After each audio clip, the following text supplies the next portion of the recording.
করেন যান, খুব দামি আমল, হোকা খুব দামি আমল। সূরা ইয়াসিনের প্রত্যেকটা হরফের বিনিময়ে 10 কোটি রহমতের ফেরেশতা আল্লাহ আসমান থেকে নাজিল করে দিল।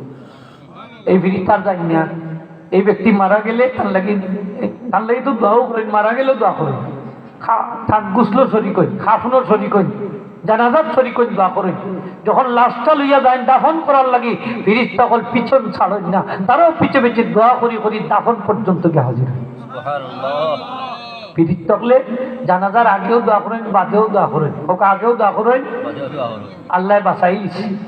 হ্যাঁ, ফিরিত থাকলে দেখা যায় যে সমস্ত ভাই হলে জানাজার পরে দোয়া মানুষ না, যদি ফিরিত থাকলে ভাই তা মনে করিনি এলাকাতে রাখলেন, বাড়িয়ে এলাকা ছাড়াইতে লাগলেন, আসা নাই নি ওকে আল্লাহ বাঁচাইছেন, এরে দেখা যায় না, ওকে এরা রে দেখা যায় না, দেখোই না আপনারা, ওকে যদি শুনি ফিরিত হলে আপনার লোকে যে ফিরিত হলে আমরা দেখিনি, দেখি না, কিন্তু আসো এটা বিশ্বাস আছে তো?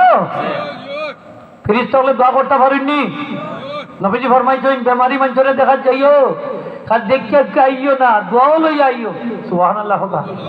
কারণ বেমারি মানুষের দোয়া ফিরিস্তা হলোর দোয়া আল্লাহ মুস্তাজাব, দোয়াও হুম কা দোয়াইল মালাইকাতে, ফিরিস্তা হলোর দোয়া দিলা মুস্তাজাব, বেমারি মানুষের দোয়া মুস্তাজাব। বেমারি মানুষরে দেখা যদি যাও তারা দোয়া লই আইও। সুবহানাল্লাহ। বেমারি মানুষের তো এমনিও কইবা যে আমরা লাগি দোয়া করো, দোয়া তো হইব, থান বেসতেও দোয়া লই যান ভাই, আপনি আমরা লাগি একটু দোয়া থানোর দোয়া মুস্তাজাব। বেমারি মানুষের দোয়া কবুলযোগ্য, মুস্তাজাব মানে কি কবুলযোগ্য। আমরা যে ইমাম সাহেবের পিছনে দোয়া করি কোন সময়? ইমাম সাহেব যখন কইন গায়রিল মাগদুবি আলাইহিম ওয়ালাদ-দাল্লিন, নবীজি ফরমাইন তখন তোমরা আমিন কইও।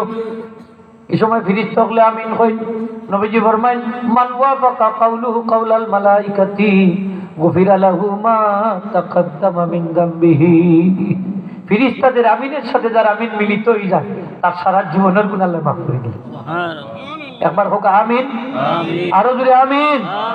হইনি আমরা হইনি আমিন হইন যান, আস্তে আস্তে কইবা। ফিরিস্তা হলে তো আস্তে কই, আমরা আস্তে কই। ফিরিস্তা গুলোর লাগে মিলছে না নি আমরা আমিন, এলে দোয়া আমিন দূরে করার দরকার নাই। নবীজি আমিন আস্তে আস্তে কইছেন।